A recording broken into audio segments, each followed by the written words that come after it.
Друзья, всем привет! В данном видео я хочу вам показать такой секрет, можно сказать лайфхак.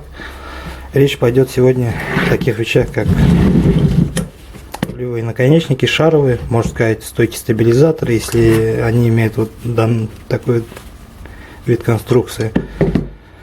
Например, обращаясь в сервис, и вам говорят, что у вас ушатаны шаровые, там наконечники или что-то, то вам приходится все равно раскошелиться на запчасти. А бывает порой даже, что вы сами не видите, что там у вас что-то стучало, и все, верите мастеру. Если самому так посмотреть, бывает, что шаровая, вот, например, она должна быть тугая. Я даже ее сейчас так не пошевелю, вот немножко ходит и все. То же самое с наконечником. Все должно быть туго. И все должно быть в смазке, не должно вытекать масло. Вот эти два я уже восстановил вот только что. Решил вот снять видео, показать. А вот это вот ушатанные, вот видите, все шатается. Это уже как... Если посмотреть, то пыльник целый. Бывает, что даже пыльник порванный у кого-то. Ну, если найдете подходящий по размеру пыльник или имеется какой-то ремкомплект, то вот этот метод, он тоже вам поможет. Так, первое, что нам надо сейчас сделать? Вот эти два я, как сказал ранее, уже восстановил. Видите, все туго, все нормально. Добавил смазки. Вот этот вот наконечник, он уже вполне работоспособный. А вначале, вот как и этот, вот так вот болтался.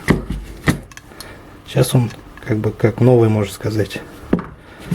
Вот этот шаровый я тоже восстановил. Я сейчас даже не могу пошевелить.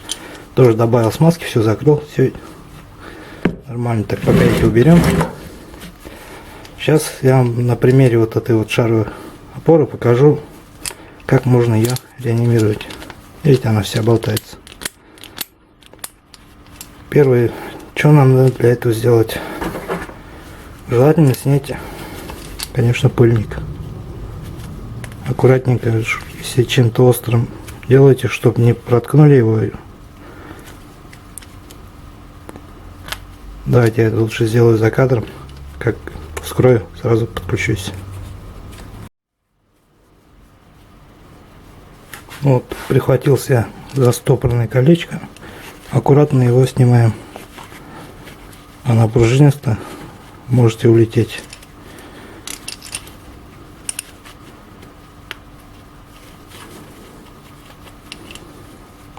Так, сняли колечко. Снимаем пыльник. Видите, тут смазка еще присутствует, конечно.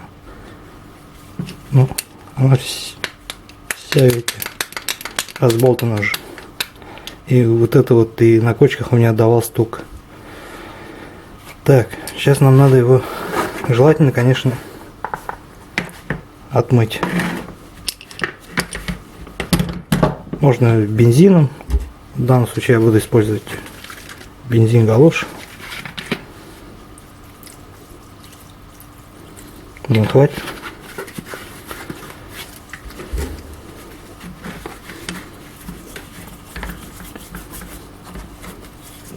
Я каждый раз стараюсь менять смазку. Сейчас давайте я ее отмою полностью и покажу дальше.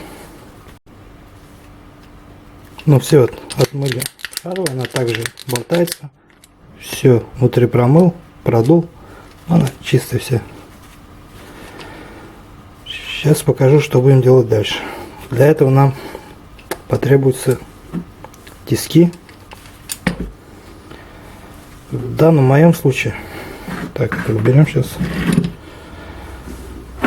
Нужны будут две головки. Одна на 24, другая на 19. И нашел какую-то обойму от подшипника. Можете использовать, что у вас под рукой. Сейчас покажу как. Вот здесь вот имеется у него такой пятак. Сюда у нас подходит головка 19. Естественно, головка у нас не упирается. У нас цель, чтобы упереться вот об этот край. Мне вот так вот подошло.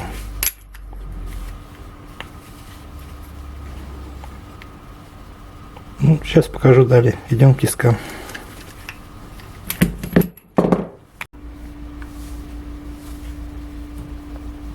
Надеюсь, всем видно.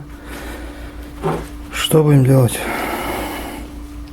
Как говорил ранее, берем головку 19, упираем ее сюда. Здесь у него, видите, вот пятак вот этот круглый. Ну, у кого, не знаю, какая шаровая, у меня лично подходит головка на 19. Можно было 21, но она уже чуть больше. Так. И открываем тиски на ширине всего шаровой.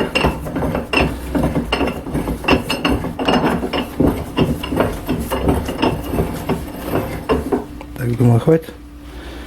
Так, устанавливаю вот эту вот дистанционную шайбу. Ну, у кого-то, может, труба подойдет какая-то. У меня лично вот так вот получилось.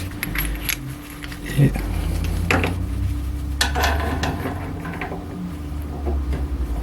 надеюсь, видно. У нас цель такова, чтобы упереться об эту кромку шаровой и немножко надавить на пятак. Так, все смотрим. И немножко его не со всей дури. Вот даже на глаз видно. Опа.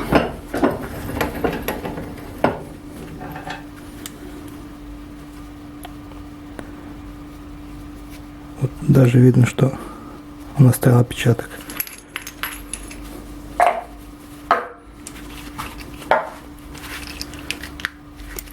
Вот уже, видите, все не как раньше. Я со всей силы его еле двигаю.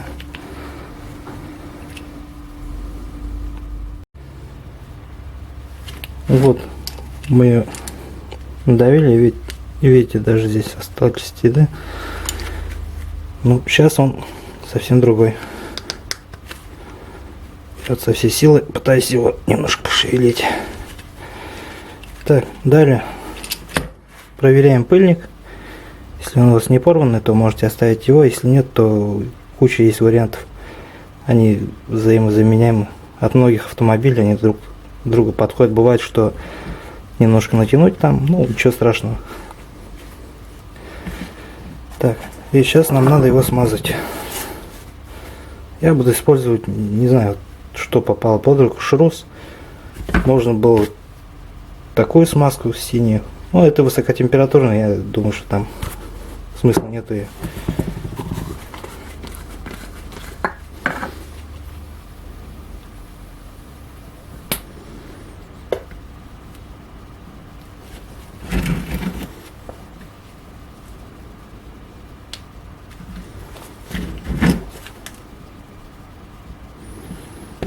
Смазки тоже особо много не надо.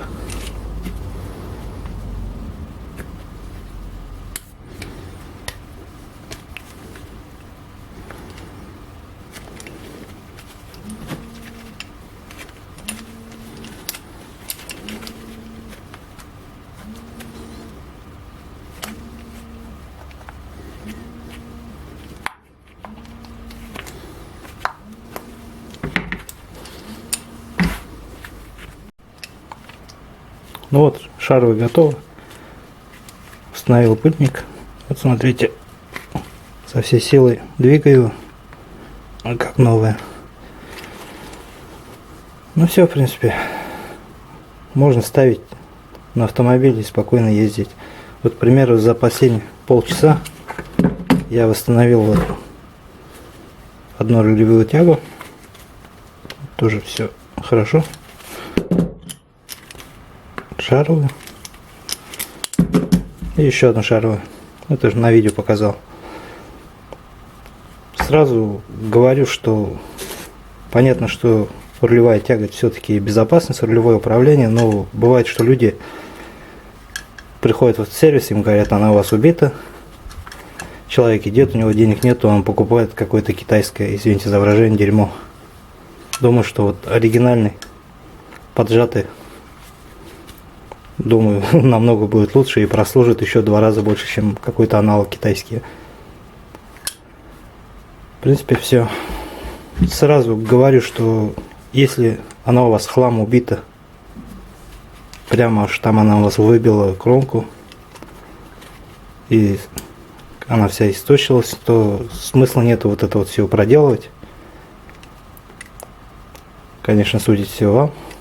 Ну, вот я то, что мог, то, что знал, я вам показал. Я просто в свое время работал в автосервисе. Там сразу, конечно, за человека не переживаешь и говоришь, она изношена, ты говоришь, она изношена. Человек идет, покупает, тратит деньги. Например, вот все вот это от машины моего брата. Он заехал на диагностику, и ему посоветовали все вот это поменять. Я так резко вспомнил, подняли, посмотрели, сняли, отбили шаровые. Я посмотрел, я говорю, сейчас восстановим. И вот полчаса, считай, человек может еще до следующей весны проездит без проблем. Может и больше, может и меньше. Но скорее всего больше. Ну все. Всем спасибо. Всем пока.